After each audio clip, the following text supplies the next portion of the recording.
there a direction you guys are kind of leaning as far as like coach goes? I know there's just so much up in the air right now. I would say my first pick would probably be Vrabel. Yeah. What I would be doing right now, I would be on the phone with Vrabel. Well, you can't because he's employed, right? Well, maybe you can. I don't know. I don't know if you can. But can you prevent them from taking a promotion? No, but can you talk to him about the job? You have to get permission to talk to him. Sure. Because where is he again? With the Browns, Cleveland. maybe? Yes. Yeah.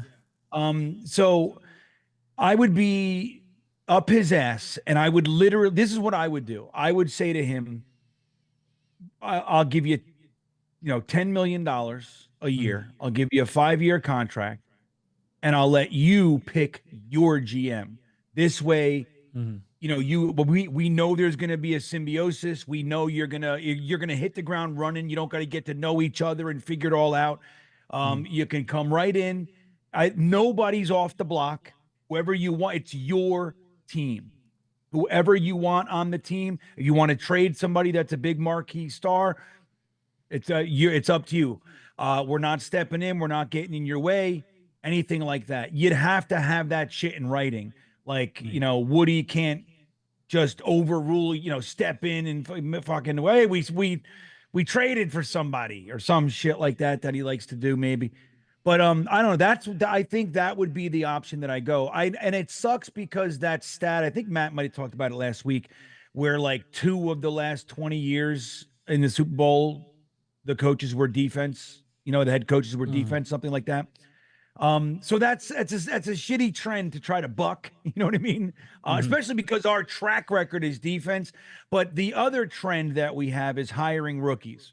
And you see us, dude. Sauce Gardner has 2 All-Pros. He's the first cornerback, I think, ever to do it, right? His first 2 years, he's one of 3 players to ever do it or something like that. And a few bad weeks, and you look in the chat tonight, trade him. He's a piece of shit and all.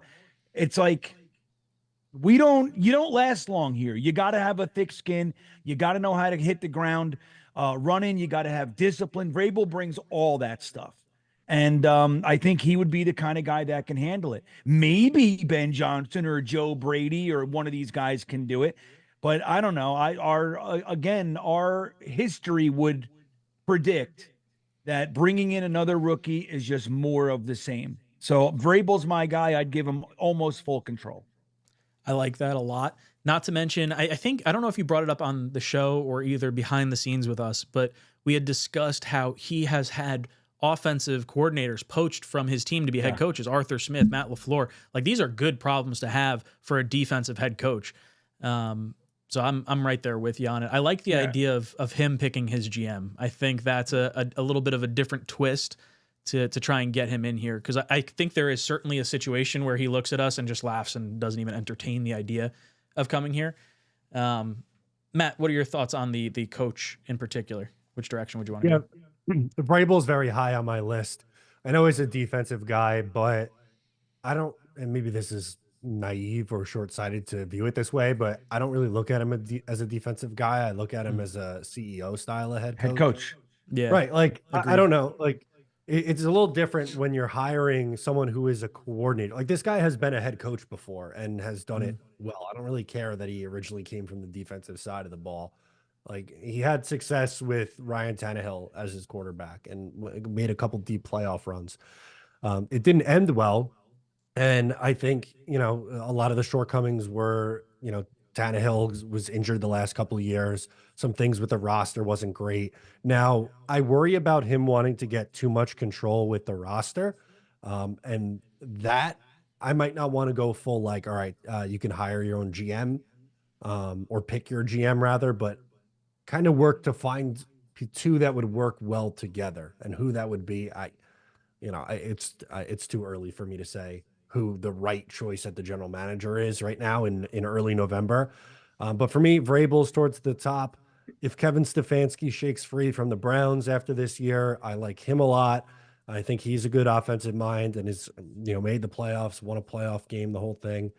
And if they are to go the first time NFL head coach route, I would rather go with a guy like Todd Monken, who's at least been a head coach at the collegiate level and has had success in the NFL with multiple different teams, multiple different quarterback styles, and is a little bit older. He's not like some 35-year-old hotshot coordinator getting his first crack. Like, he's been around the block for a while. So if they're gonna go the first time route, that'd be my preference on the first time coach. I like that. What's up, guys? Matt O'Leary from Talkin' Jets. If you liked that video, please make sure to subscribe and follow for more New York Jets content.